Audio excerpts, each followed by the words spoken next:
दोस्तों आउं तव्हांखे हाणे ॿुधाए रहियो आहियां सिंध जे बहितरीनु लेखक साजिद हुसैन सूमरो जी लिखियल कहाणी अधूरियूं ख़्वाहिशूं। हू पाण त न पढ़ी सघियो पर नंढपण खां ई दिलि में ख़्वाहिश हुयसि त वॾो थी शादी करे पंहिंजी औलाद खे तइलीम जहिड़े ताक़तवर हथियार खां ज़रूरु वाक़िफ़ु कराईंदुसि। हू वॾो थियो, शादी कयाईं, पर गुरबत सबबु शादी जे ॿिए ॾींहं ते ई खेसि मज़दूरी करण लाइ निकिरणो पियो।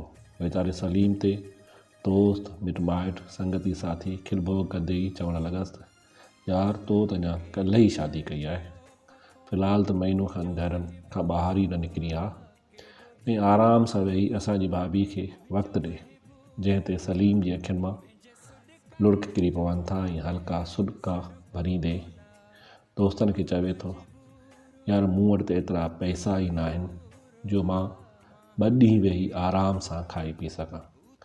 जेकॾहिं आउं हिकु ॾींहुं बि कम ते नथो वञा त मुंहिंजे घर जो सरकट ई नथो हले। तंहिं करे मुंहिंजी मज़दूरी ते वञणु तमामु ज़रूरी आहे। जंहिं ते दोस्तनि बि शर्म विचां कंध खणी हेठि कया। शादी खां पोइ दिलि में ख़्वाहिश जाॻियसि त पुटु थिए। हाणे सलीम पीरनि फ़क़ीरनि बुज़ुर्गनि दरगाहनि ऐं मस्जिदनि मां हर वक़्तु इहा ई दुआ घुरणु लॻो त ऐं मुंहिंजा मालिक, हाणे आउं गुरबत सबबु ज़िंदगी खां बेज़ार थी वियो आहियां ऐं मुंहिंजा पालनहार हाणे हू मूंखे पुटड़ो ॾिए त जी हू मुंहिंजी ज़िंदगी जो भरजलो थी मुंहिंजी मदद करे सघे।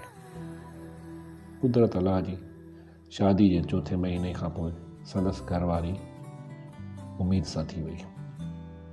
शाम जो जॾहिं सलीम कमु करे घर वापसि आयो त अमड़ अची पासे में वेठसि ऐं आस्तगी सां चवणु लॻसि, अबा मुबारक अथई।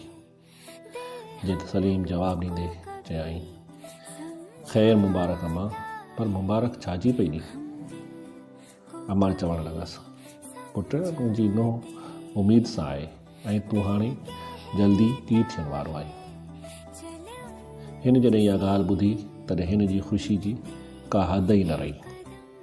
ख़ुशी विचां खिलंदो भॼंदो डुकंदो वञी मिठाई जी दुकान तां मिठाई वठी आयो।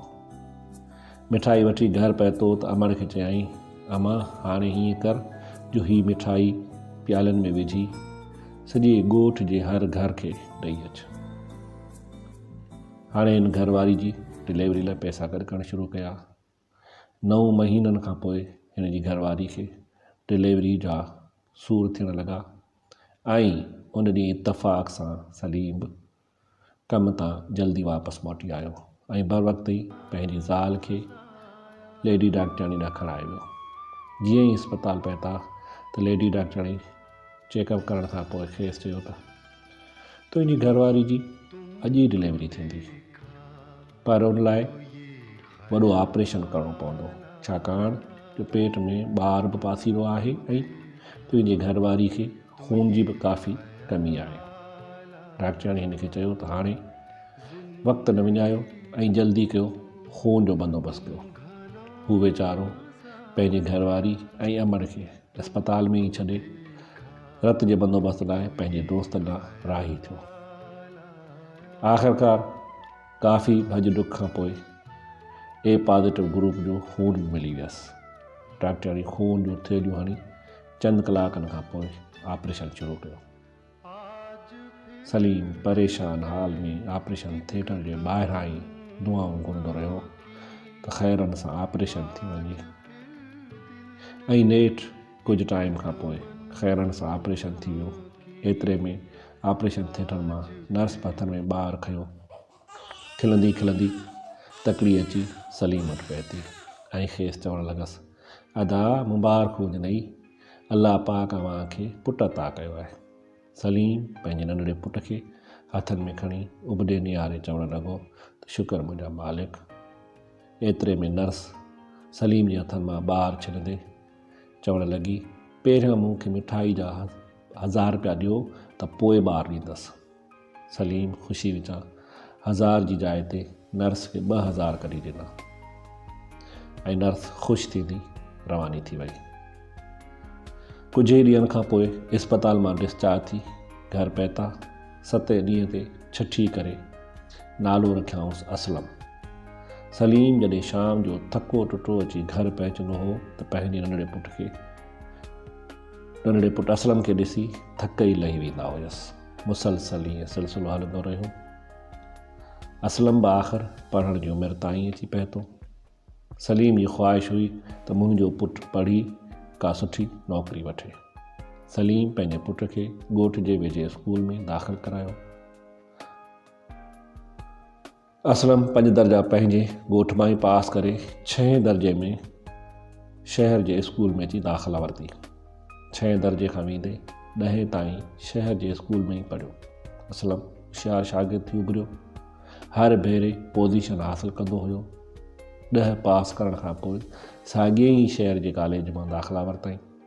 अहिड़ी तरह असलम इंटर बि क्लियर कई, पर गुरबत सबबु हू अॻिते पढ़ी न सघियो। सलीम पंहिंजे पुट असलम खे अॻिते तालीम न ॾियारण सबबु परेशान हुयो।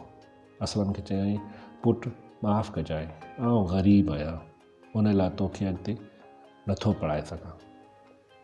असलम, पुटु तूं हाणे कंहिं नौकिरी जी तलाश कर, छो त महांगाई जो दौरु आहे ऐं घर जो गाॾो हाणे मूंखां नथो हले।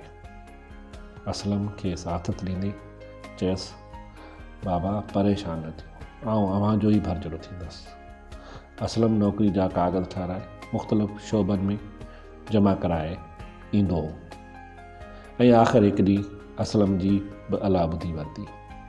असलम खे हिकु सरकारी इदारे में नौकिरी मिली वई।